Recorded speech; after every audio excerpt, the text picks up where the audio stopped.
Hi, how are you doing? I'm good, thank you. How's tonight been? It's been pretty cool. It's saw my short film I've been working on with Nick Sisti on the big screen, so pretty nice. Incredible. Tell me a little bit who you are and your role in this film. So my name is David Ambrose, and I am the writer and the director for the short film Bad Beat. Bad Beat is a poker term, which means when you have a really good hand, essentially, and there's a slim chance of you losing, that's what ends up happening. So in this film, you follow three characters. They all place a bet. Some are more obvious than others, and they all end up, quote-unquote, losing in the end. But you have to see how they lose, and it was great. A lot of inspiration from some of my favorite filmmakers, especially, taking the challenge of shooting this primarily in one apartment. It really makes you think, and it was a very fun exercise, and I had a great time watching on the big screen. And who are your inspirations? Can you name a few in the film industry? Yeah, of course. I mean, some of them might be a little cliche like other people's, but I'm a huge Martin Scorsese fan. I love Martin Scorsese, and his film Mean Streets was a huge inspiration. His first one of his first features, that was a huge inspiration. And I can't say enough about the French New Wave as well as the the '90s indie film boom, because those were filled with filmmakers that didn't let anything stop them. They just went out and they did it. They shot in natural lighting, no matter their budget or whatever restraint they had. So, like I said, being limited to one room, that was huge inspiration for me. We didn't go to like 20 different locations, and it really makes you think outside the box with insert cuts, jump cuts.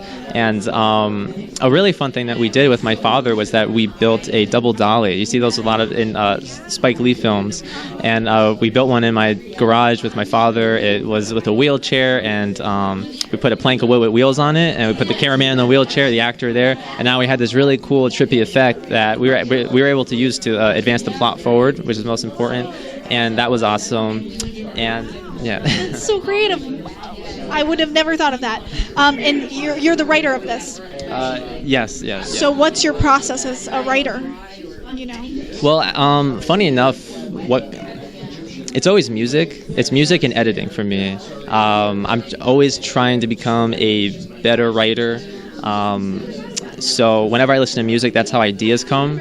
And it sounds a little odd, but I take a lot of pride in it. I listen to whatever music. That's why my playlist is filled with regular songs everybody knows and just the most strangest music that you'll ever hear, because that's how I get a lot of ideas. So once I have an idea, I like to write it down, and then I see how can I go from this idea to the next with editing, and then from there I write whatever I can. So it's to me, I think it's very important to study filmmakers that have a lot of inspiration to you when it comes to editing and storytelling.